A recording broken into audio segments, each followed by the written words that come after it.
नमस्कार. बहुउपयोगी, बहुगुणी असा हा आहे कडुनिंबाचा पाला. घरगुती औषध म्हणून कडुनिंबाची जेवढी तारीफ करावी तेवढी थोडीच म्हणावी लागेल. ह्याचा पंचांग म्हणून उपयोगात आणतात. ह्या वृक्षाची पाने, फळे, फुले, मुळे आणि खोड म्हणजेच अंगातील गाभा. तर ह्या सगळ्याचा उपयोग औषधामध्ये केला जातो. आणि हे जर बघितलं तर हा वृक्ष जर बघितला तर मनुष्याला मिळालेलं एक वरदानच म्हणावं लागेल.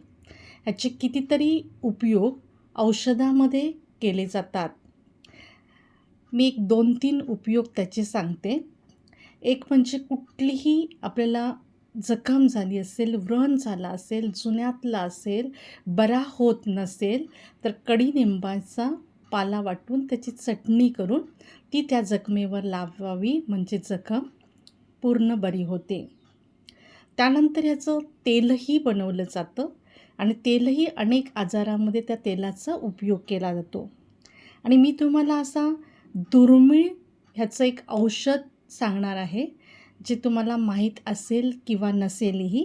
हा जो वृक्ष आहे तर तो 3 किंवा 4 वर्षानंतर ह्या वृक्षामधून एक प्रकारचं पाणी निघतं आणि त्याला कडुनिंबातील गंगाच म्हटलेले आहे. आणि हे जे पाणी आहे ते अनेक आजारांवर उपयोगी असे पाणी आहे.